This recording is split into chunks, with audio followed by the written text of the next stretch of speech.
Hello दोस्तों, आप सभी का स्वागत है आपके यूट्यूब चैनल केडी क्लास में। और मैं हूं केडी पब्लिक स्कूल संचालक आर कुमार। और आज हम यहां डुमरिया पुल पहुंचे हुए हैं। डुमरिया पुल पर इसलिए पहुंचे हैं कि सुबह में कि आज माता रानी का विसर्जन था और उसमें का कुछ अवशेष था जिसे नदी में विसर्जित करना होता है। इसी के लिए हम लोग यहाँ पहुँचे हुए हैं नदी के किनारे डुमरिया पुल पर। और सबसे पहले मैं आप सभी को सुबह का सुप्रभात बोल दूं और आपको बताते चलूं कि डुमरिया पुल जो देख पा रहे हैं आप, डुमरिया पुल देखिए, इधर भी कुछ है अवशेष इसका। ये नया वाला है लेकिन यह अभी तक बन नहीं पाया, लेकिन पुरानी वाली डुमरिया पुल है।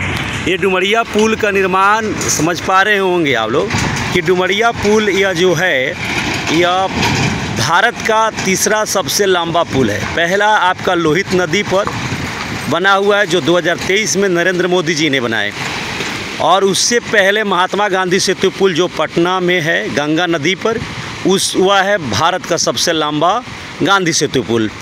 लेकिन अब वह दूसरे स्थान पर हो गया। और तीसरे स्थान की मैं बात करूं तो ये डुमरिया घाट पुल है जो कि एक गंडक नदी पर बना हुआ है। और इसकी लंबाई की मैं बात करूं तो 1.82 किलोमीटर यह लंबी है।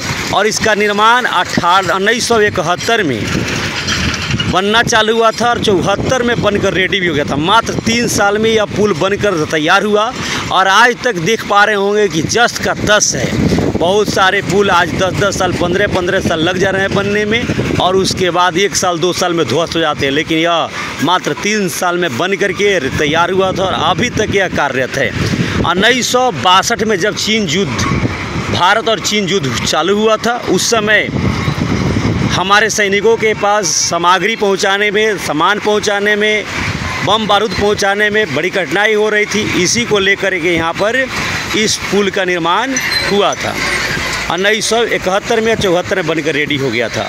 और मैं आपको बताते चलूँ कि इसकी बनाने में लागत जो उस समय लगी थी 802 करोड़ रुपया इसमें लागत लगा था, तब जाकर ये डुमरिया पुल का निर्माण हुआ था।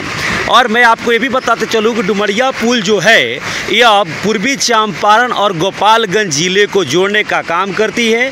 अगर इन पुलों को हटा दिया जाए तो सोचिए कि पूर्वी चंपारण ही नहीं, जो बिहार की उत्तर में जितने भी राज्य हैं, जैसे कि पूर्वी चंपारण, पश्चिमी चंपारण ज़िले हैं, पूर्वी चंपारण, पश्चिमी चंपारण, इनसे संपर्क टूट जाएगा। किससे? तो सिवान से, गोपालगंज से।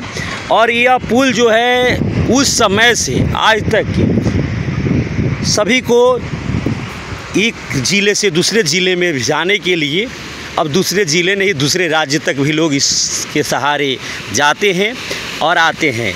गोपालगंज वाले, सिवान वाले, इधर के जितने भी हैं लोग, वो लोग भी दूसरे ज़िले जैसे कि पूर्वी चंपारण, पश्चिमी चंपारण ज़िले में आने का भी काम करते हैं। और साथ में नेपाल हमारा पड़ोसी देश है, वहाँ भी जाने का काम करते हैं। तो मुझे बड़ी बताते हुए खुशी हुआ कि इसका निर्माण 1971 में चालू हुआ था और 74 में बनकर रेडी भी हो गया था। और ये 802 करोड़ रुपये लागत से बना हुआ था।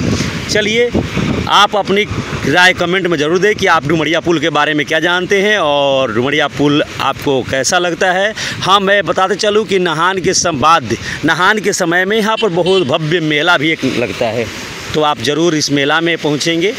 और आप देख रहे होंगे पानी की लहरें कैसी अपनी बल के साथ पूरी पिलहड़ से लड़ रहा है।